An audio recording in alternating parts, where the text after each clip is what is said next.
Նշանակետ 220 Նշանակետ 220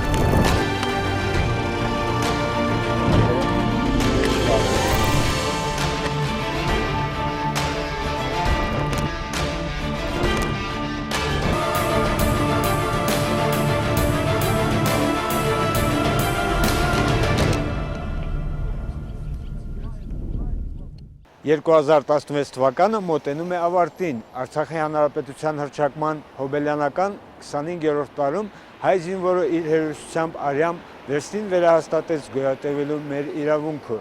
Քարորյա պատերազմ այս որակումն է ստացել Արցախին ուղղված հերթական մարտահրավերը, որին մեր հայրենիքը դիմակայեց ուժերի լարումով, ցավալի կորուստներով, սակայն մնաց անսասան։ Այսօր իմ զրուցակիցների ԼՂ ազգային ժողովի падգամավոր Դավիթ Իշխանյանի եւ ԼՂ հատուկ հանձնարարություններով դեսպան Մասի Իսմայելյանի հետ կփորձենք հետադարձ հայացքել դեպի 2016 թվականի ապրիլ, նախ եւ առաջ բարձելով, թե որն է ապրիլյան իրադարձությունների հիմնական խորհուրդը։ Ես կարծում եմ նախ եւ առաջ պիտի ասեմ, փորձենք զերծ մնալ ապրիլյան պատերազմ ասած հասկացողությունը, փորձենք որակել այդ ամենը ռազմական գործողություններ, որտեղ պատերազմ եւ պատերազմական իրադարձություններ գոնե մեր հասկացողությամբ սկսած 90-ական թվականներից առ այսօր եւ կարծում եմ դեռևս այդպիսի իրավիճակ եւ պատերազմական գործողությունների դեռևս շարունակական լինելու մեջ չպետք է այսպես ասած միանգամից խաչ դնենք։ Ինչ վերաբերում է խորհրդին, բնականաբար երկու կարևոր խորհուրդ եմ ես տեսնում, թիվ 1 դա մեր հավաքական ուժի եւ միասնականության դրսեւորման կարևորությունն էր, որ ապրիլյան ռազմական գործողությունները ի հայտ բերեցին, եւ երկրորդ գաղափարախոսություն, որտեվ այդ խորհուրդ որպես պետք է նաեւ դիտարկել գաղափարախոսությունը։ Ի վերջո գաղափարախոսությունը այն կարևոր հանգրվաններից, այն կարևոր կետերից մեկն է, որը իր մեջ կրում է թե ուժ, թե հավաքականություն, թե միասնություն եւ թե նաեւ հաղթանակ։ Հիմնական խորհուրդը կայանում է նրա մեջ, որ Արցախի հանրապետության, Արցախի ժողովրդի անվտանգության խնդիրը եղել է եւ մնում է որպես առանցքային խնդիր մեր հայ ժողովրդի համար։ Երկրորդ խորհուրդը նրա մեջ է կայանում, որ մեր ժողովուրդը կարողացավ այդ ծանր պայմաններին միախմբվել եւ հակահարված տալ հակառակորդին։ Նաեւ մենք կարողացանք մեր աշխարհին ապացուցել եւ ինքներս մեզ եւս մեկ անգամ ապացուցել, որ մենք ունենք կայացած պետական ինստիտուտներ, որոնք շատ արդյունավետ աշխատեցին։ Ես նկատի ունեմ նաեւ մեր պաշտպանության բանակը, որպես կարևորագույն ինստիտուտ մեր պետականության։ Եվ այդ ինստիտուտները կատարեցին իրենց արժեվ դրված խնդիրը, ցուցաբերեցին, որ իրենք կարողանում են գործել արդյունավետ, հատկապես դժվար պահերին, եւ խնդիրը կատարվեց եւ երկրի սահմանները պաշտպանվեցին։ Ապրիլյան պատերազմը աննախադեպ էր 1994 թվականի զինադադարից հետո անցած համարյա 22 տարիների ընթացքում։ Ինչ կոնկրետ նպատակ էր հետապնդում ագրեսորը եւ ինչու գործողությունները սկսվեցին հենց 2016 թվականի ապրիլին։ Ադրբեջանը չի թաքցնում եւ երբևէ չի թաքցրել իր նպատակները եւ վերջերս էլ իրենց առաջնորդը խոսել է նրա մասին, որ Ադրբեջանը պետք է նվաճի եւ Արցախը եւ այսօրվա Հայաստանի Հանրապետությունը։ Այսինքն իրենք չեն թաքցնում իրենց նպատակները եւ ապրիլյան դեպքերից առաջ գիտեք, որ երկար տարիներ, արդեն տարիներ շարունակ Ադրբեջանը օգտագործում է այսպես կոչված ռազմական դիվանագիտությունը։ Իմաստը կայանում է այդ դիվանագիտության նրա մեջ, որ իրենք փորձում են լարվածություն ստեղծելով ճնշում գործադրեն Ստեփանակերտի եւ Երևանի վրա, նպատակ ունենալով գործեն դիվիդենտներ բանակցային սեղանի շուրջ։ Բայց այդ իրենց մարտավարությունը հաջողության չի պսակվում եւ իրենք փոխարենը որ փորձեն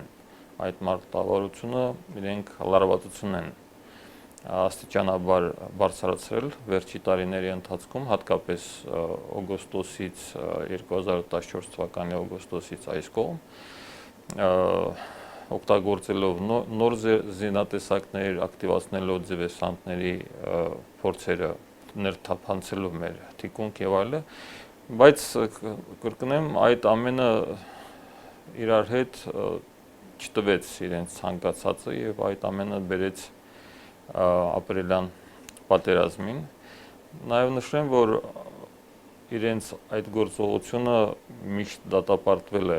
մեր իշխանությունների կողմից, միշտ բարձրաձայնվել են տարբեր միջազգայնացիաներում,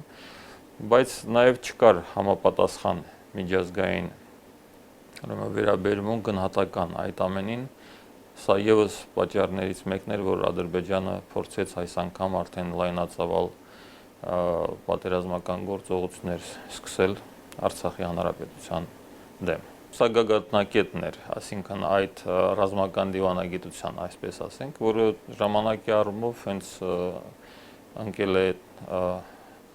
ուրեմն ապրիլյան առաջին օրերին։ Կան նաև կարծիքներ փորձագիտական, որ այս ամենը կապում են նրա հետ, որ Ադրբեջանում իրենց ազգային դրամը մանաթը ուրեմն արժեքազրկվել է 50%-ից ավելի արժեզրկումը տեղի ունեցել եւ Ադրբեջանի իշխանությունը փորձելով խուսափել այդ սոցիալական հնարավոր պայթյունից իրենք ուրեմն սանձաձերծել են այս պատերազմական գործողությունները, որ ներքին ուրեմն լսարանի ուշադրությունը շեղեն եղած խնդիրներից։ Մյուս նպատակը կապվում է նրա հետ, որ Ադրբեջանի իշխանությունները նպատակ ունեին սահմանադրական փոփոխություններ կատարել Ադրբեջանում, որը կհավերժացներ Ալիևյան կլանի իշխանությունը եւ իրենց պետք էր պատերազմ, որը կհամախմբեր իրենց ժողովրդին գործող իշխանության շուրջ։ Եվ այդ հանրաքվեն իրենք անցկացրեցին սեպտեմբերի 26-ին եւ այդ առումով իրենց ներքին հարցերը լուծեցին։ Այսինքն կա հիմնականում այս 3 վարկած իրենց պահվածքի։ Գիտեք, ապրիլից հետո առիթ եղել է եւ նաեւ այդ հարցադրումը, որ ինչու հենց ապրիլին։ Ես կարծում եմ, որ Ադրբեջանը ճիշտ ժամանակը չէր ընտրել։ Եթե անկեղծորեն վերլուծենք եւ մեկնաբանենք ապրիլյան իրադարձությունները, որտեղ Ադրբեջանը դրա համար ուներ ավելի նպաստավոր պայմաններ, քաղաքական նպաստավոր պայմաններ։ Ես նկատի ունեմ 2008, 10, 14 թվականի այդ ժամանակահատվածում ստեղծված այնպիսի քաղաքական իրավիճակ, որը կարող էր Ադրբեջանը օգտագործել յուրովի եւ նաեւ լայնածավալ ռազմական գործողություններ վերսկսել։ Այնպես որ հակված չեմ, այսպես ասած, ուղղակիորեն կենտրոնանալ, որ ինչու 2016-ի ապրիլին։ Գուցե սիմվոլիկ առումով կարելի է որոշակիորեն զուգահեռներ անցկացնել։ Ի վերջո 2015 թվականի ապրիլը մեր համար ցեղասպանության 100-ամյա տարելիցի տարի էր, ի վերջո նաև մեր համար մի նոր հանգրվան էր համահայկական ուժերի կենտրոնացման եւ հայության արչեւ ծառացած մարտահրավերները եւս մեկ անգամ իմի բերելու եւ այդ ուղղությամբ մեր անելիքները, այսպես ասած,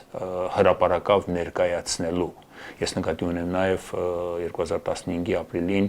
ընդունված այն հռչակագիրը, որ հրապարակ եկավ Ծիծեռնակաբերդի բարձունքից, բայց անդրադառնալով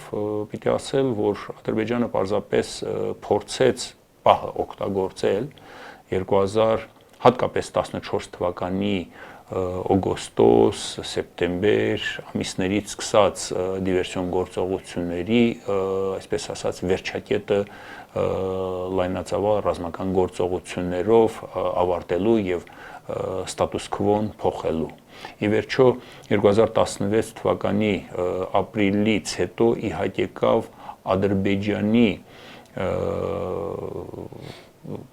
ձգտումները եւ Ադրբեջանի կողմից նախանշված այն քաղաքական քայլերը, որ նա հետապնդում էր այդ ռազմական գործողություններով։ Իսկ դրանք բացահայտ արձանագրվեցին Ադրբեջանի արտաքին գերատեսչության եւ Ադրբեջանի նախագահի շուրթերով, թե ստատուս քվոյի փոփոխությունն է եւ թե նաեւ Ղարաբաղյան կողմը որպես հակամարտող կողմ, երրորդ կողմը դուրս մղելու եւ երկկողմ բանակցային գործընթաց կամ երկկողմ հարաբերություններ ստեղծելու, մասնավորապես Հայաստանի եւ Ադրբեջանի միջև, այսպես ասած, ինչպես Ադրբեջանն է փորձում այդ ամենը որակել հայ-ադրբեջանական հակամարտություն, երկու կողմերի հակամարտության ուրեմն էություն հաղորդելու եւ փոխանցելու։ Մյուս կողմից բնականաբար Ադրբեջանը նաեւ ձգտեց եւ ձգտում էր, պիտի ասել, տասնամյակների իր ջանքերը Մինսկի խմբի շրջանակներից հարցը դուրս բերելու եւ միավորված ազգերի կազմակերպություն կամ այլ միջազգային հարթակ տեղափոխելու, որի մեջ նաեւ Ադրբեջանը փայփայում էր տեսնելու Թուրքիային եւ Թուրքիայի դերակատարությունը մեծացնելու եւ օգտագործելու առումով։ Ապրիլյան իրադարձություններից 8 ամիս անց թերևս ավելի դյուրին է դատել կողմերի համար Ադրբեջանի արկածախնդրության իրական արդյունքների մասին, ինչպես կարելի է գնահատել դրանք այսօր։ Նախ պիտի ասել, հաղթող պարտվող կողմեր որպես այդպիսին այդ ռազմական գործողություններով էլ ի հայտ չեկավ։ Ադրբեջանը փորձում է հաղթողի կեցվածքը ընդունել եւ հաղթողի տեսանկյունից հանդես գալու, բայց կարծում եմ այդ ամենը իր սեփական ժողովրդի մոտ է։ Հայկական կողմին փորձում է Ադրբեջանը ներկայացնել որպես պարտվող կողմ, այդպես էլ չէ։ Ի վերջո, որպես արդյունք պետք է արձանագրել, որ ստատուս քվոյի փոփոխություն տեղի ունեցավ, բայց այդ ստատուս քվոյի փոփոխությունը ոչ է օգուտ Ադրբեջանի։ Պետք է նաև այդպես ասել եւ չպետք է դիտարկել այդ ամենը Ադրբեջանի կողմից, այսպես ասած, տարածքների հետգրավման միջոցով ստատուս քվոյի փոփոխություն։ Մի բան ակնհայտ է, որ բանակցային գործընթացը մտել է փակուղի եւ որպես արդյունք ամենամեծ վտանգը հենց այստեղ է բանակցային գործընթացի փակուղային իրավիճակը։ Իսկ այդ փակուղային իրավիճակը մեզ թելադրում է, որ ապրիլյան ռազմական գործողությունները կարող են կրկնվել ցանկացած պահի եւ Ադրբեջանի ոչ կառուցողական դիրքորոշումները, Ադրբեջանի ռազմական հայտարարությունները եւ ռազմատենչ հայտարարությունները նորից ստեղծում են պայթյունավտանգ իրավիճակ եւ ոչ միայն հայտարարություններ, այլ նաեւ սահմաններին շարունակվող կրակոցները, ինչու՞ չէ նաեւ դիվերսիոն ներթափանցումների փորձը։ Մենք իհարկե կարողացանք ճիշտ հետևություններ անել ապրիլյան գործողություններից հետո, որոշակիորեն փոխելով մեր ռազմավարությունը, նաև մարտավարական լուրջ նոր քայլեր ձեռնարկելով, նաև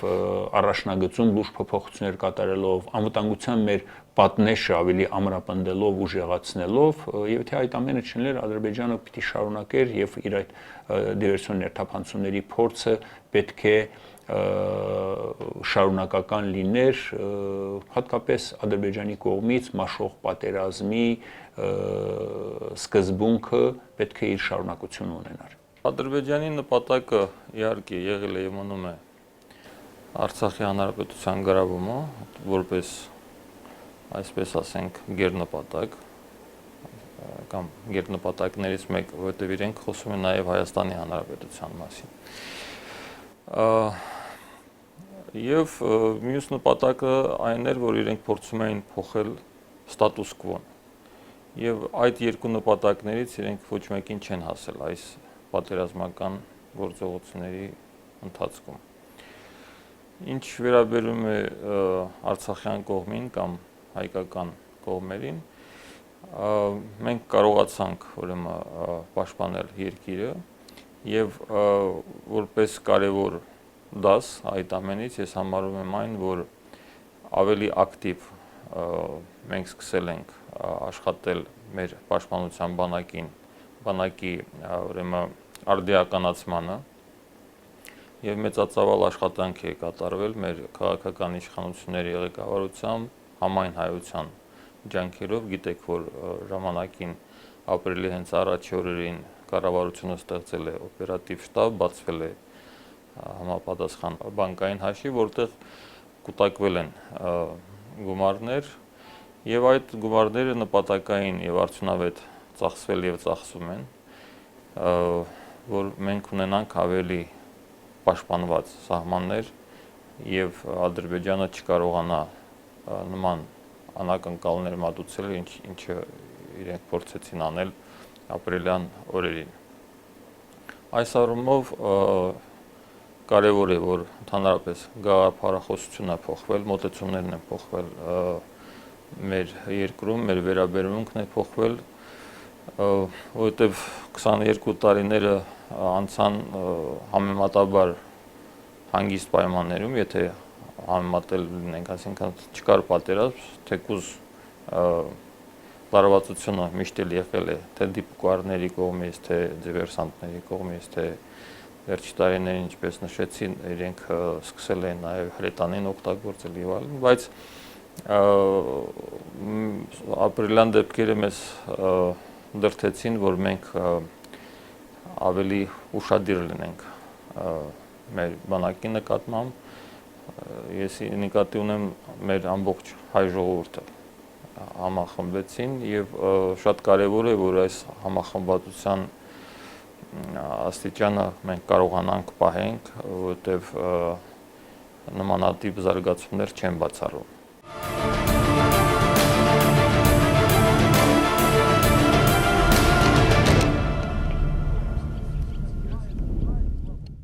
Ապրիլյան քառօրյա պատերազմն անկասկած չէր կարող չազդել ԵԱՀԿ Մինսկի խմբի կողմից հակամարտության կարգավորման ուղղված բանակցային գործընթացի վրա։ Հարաբերական խաղաղության ավելի քան 2 տասնամյակից հետո հակամարտության ապասառեցման Ադրբեջանի նախարարձակ գործողությունների շնորհիվ ստեղծվել է բոլորովին նոր իրավիճակ։ Գիտեք, որ այդ բանակցային գործընթացը իր ճանապարհին ունեցել է եւ ունի մեծ խոչընդոտներ, բայց եւ շատ դժվար էր ընթանում, բայց ապրիլյան պատերազմը սկսելով Ադրբեջանը մեծ հարված հասցրեց նաեւ բանակցային գործընթացին։ Հիմա անգամ այս վերջի ամիսներին շատ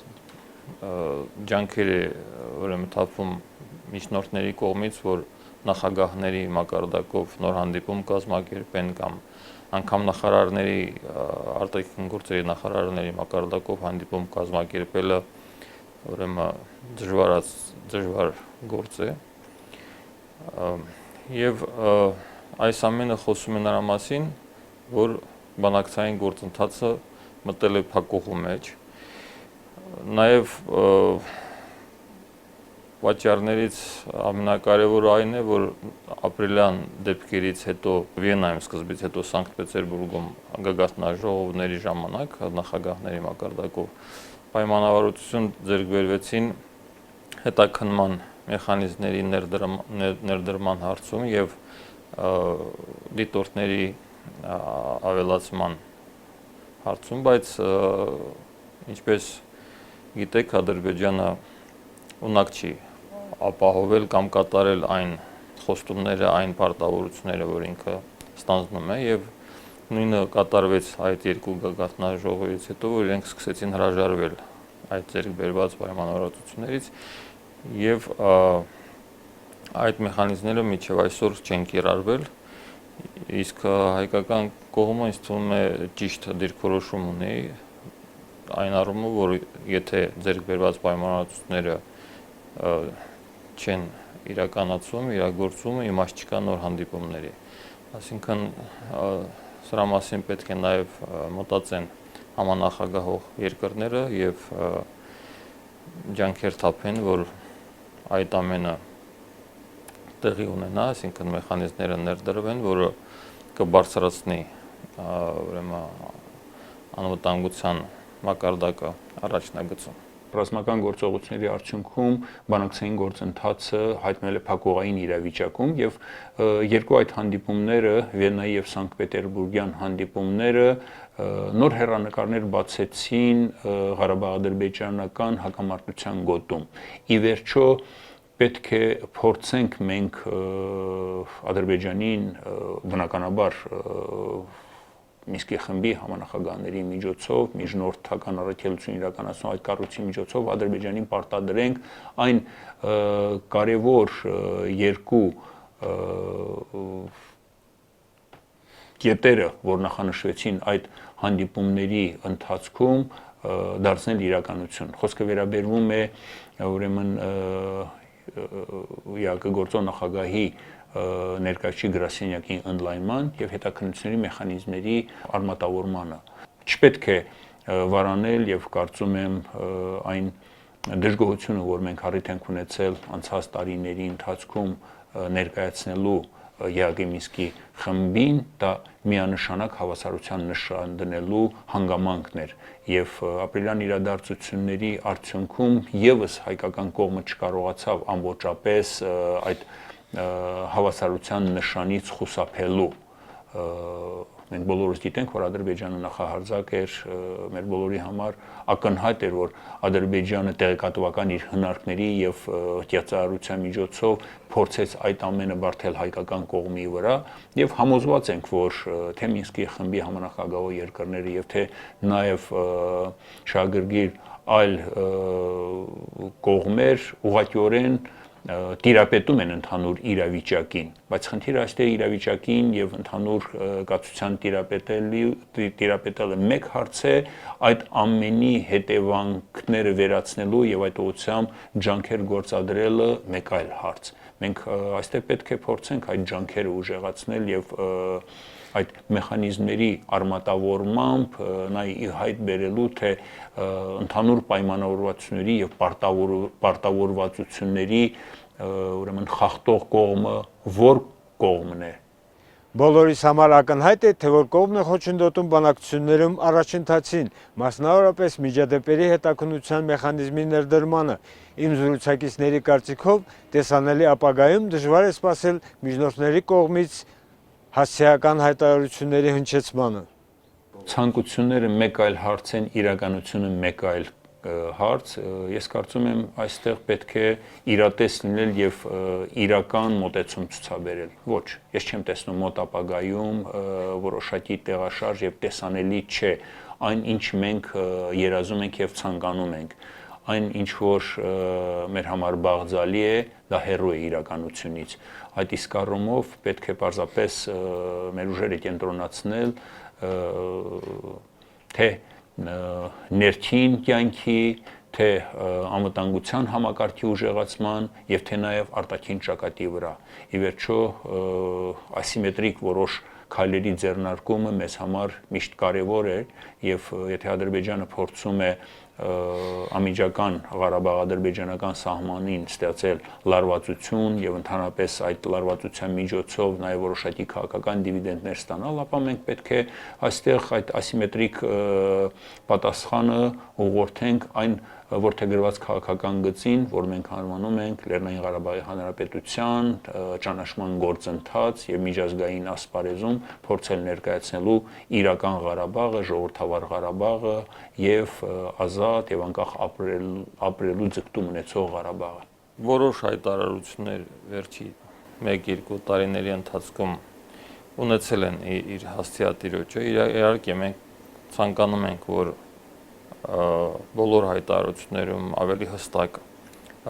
մատնացույց այնվի Ադրբեջանը որպես խաղաղագործընթացին խոչընդոտող կողմ։ Մի կողմից մենք պետք է հասկանանք, որ Մինսկի խումբը ունի միայն միջնորդական առաքելություն, իրենք արբիտրաժի մանդատ չունեն, բայց նաև պետք է հասկանանք, որ հենց այդ հետաքննությունների մեխանիզմը երբ ներդրվի, այդ ժամանակ միջնորդներին ավելի հեշտ կլինի հասցեական հայտարարություններ անել, որովհետև այդ հետաքննող կառույցը տեղում գործելու է, տալու է հստակ գնահատականները, որի հիման վրա արդեն մենք կարող ենք ակնկալել ավելի հասցեական հայտարարություններ։ Ապրիլի ցուցադրեց հայ ժողովրդի երամիասնության ներուժի կենսունակությունը, միաժամանակ բացահայտեց մեր հրատապ անելիքների էությունն ու շրջանակը, հակառակորդի նոր ոտնձգություններից խուսափելու, հակառակ պարագայում նրան ջախջախիչ եւ կործանարար հարված հասցնելու պատրաստակամության հարցնում ինչն է այսօր կարևոր նոր տարվա նախաշեմին։ Կարևոր խնդիրը մնում է, եղել է եւ մնում է մեր անվտանգության խնդիրը, այսինքն մենք պետք է որպես հասարակություն, որպես պետություն, իշխանություն եւ որպես ազգ ընդհանրապես որպես հայ ազգ ջանքեր գործադրենք, շարունակենք այն սկսածը, որը մենք ապրիլին ավելի ակտիվ սկսել ենք անել, այսինքն մեր երկրի պաշտպանության խնդիրներով պետք է շարունակենք զբաղվել, որ ունենանք ավելի ուժեղ բանակ, ավելի ամուր սահմաններ։ Շատ կարևոր է այս առումով, ռազմական առումով անվտանգության ապահովելը, մյուս կողմից նաև քաղաքական եւ դիվանագիտական դաշտում մեր աշխատանքները պետք է շարունակենք։ Գիտեք, որ վերջի տարիներին աշխատանքներ են կատարվել Արցախի հանրապետության միջազգային ճանաչման հետ կապված, ունեցել ենք արդյունքներ եւ վերջի երկու դեպքը եւ Արցախի հանրապետությունը ճանաչվեց Ամերիկայի Միացյալ Նահանգների երկու նահանգների կողմից, դա տեղի ունեցել հենց մարտին, այսինքն ապրիլյան դեպքերի նախօրերին։ Եվ սա ես կարևորում եմ այն առումով, որ այս ճանաչումները բերելու են նաև միջազգային ճանաչմանը, երբ ՄԱԿ-ի անդամ երկրները կսկսեն ճանաչել Արցախի հանրապետությունը, սա մեզ հնարավորություն կտա որպես միջազգային իրավունքի սուբյեկտ ունենալ հարաբերություններ տարբեր երկրների հետ եւ լրացուցիչ հնարավորություն կստեղծվի, երբ մենք կարողանանք ապահովել մեր երկրի անվտանգությունը ոչ միայն ռազմական ուժի միջոցով, այլ նաեւ քաղաքական եւ դիվանագիտական մոտեցումներով։ Մենք ոչ միայն պատկերացնում ենք կամ տեսնում ենք այն ինչ որ պետք է արվի, այլ ուղղակիորեն արդեն իսկ մասնակիցն ենք այդ ամենի ինչ որ արվում է։ Բնականաբար, այո, իրավացի եք, ի սկզբանե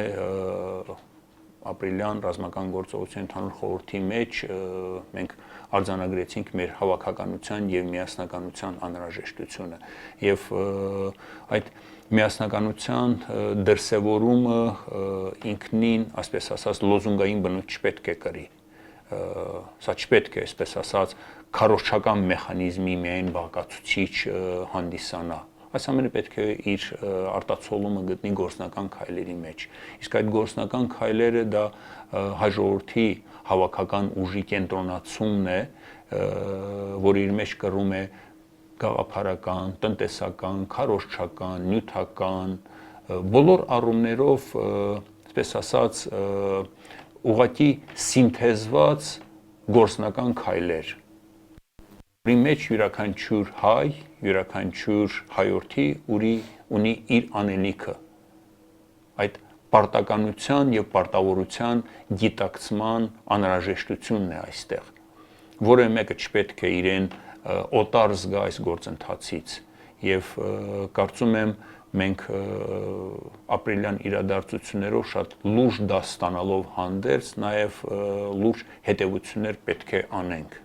Իհարկե կատարվում են քայլեր, իհարկե այդ քայլերը ուղղորդված են ճիշտ նպատակին, բայց մենք դեռևս բավարար չենք օգտագործում մեր ունեցած հնարավորությունները։ Մենք որքան էլ փորձենք կամ այսպես բարձրաձանենք, որ մեր հնարավորությունները մեկտեղված են, օգտագործում ենք, բայց մեր հնարավորությունները միշտ ավելին են։ Եթե նույնիսկ երեկվա համեմատությամբ այսօրը ավելին է, վաղը մենք ավելի հնարավորություններ ունենք, վաղը չէ մյուս օր այլ ավելին։ Մենք ինչպես եւ մարդկությունը, որ իր հնարավորությունների շատ աննշան տոկոսն է օգտագործում այս երկրագնդի վրա, նույնը հայ ժողովուրդը իր ընձեռնված հնարավորություն շատ աննշան մասին է տիրապետում եւ օգտագործում։ Այդ է պատճառը, որ պետական, քաղաքական, հասարակական տարբեր կազմակերպություններ, կառույցներ, նաեւ անհատ գործիչներ, երևելի դեմքեր փորձում են իրենց ունեցած հնարավորությունների պարագան ուղղակիորեն օգտագործել հենց այդ առումով։ մեր բոլորիս քայլերը պետք է ուղղորդվեն դեպի նույն այսպես հունը, այդ առվակը լուրջ գետակի, գետի եւ լուրջ հոսանքի վերածելու նպատակով։ Մի քանի օր հետո կդիմավորենք նոր տարին, բոլորիս մաղթենք, որ այն Արցախի համար կդառնա խաղաղ եւ զորացման տարի, եւ մենք հաստատուն քայլերով կմոտենանք մեր իղձերի իրականացմանը։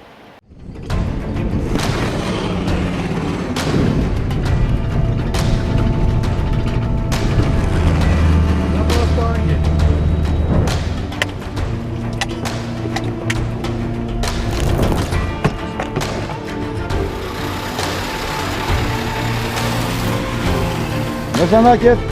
220 Նշանակետ 220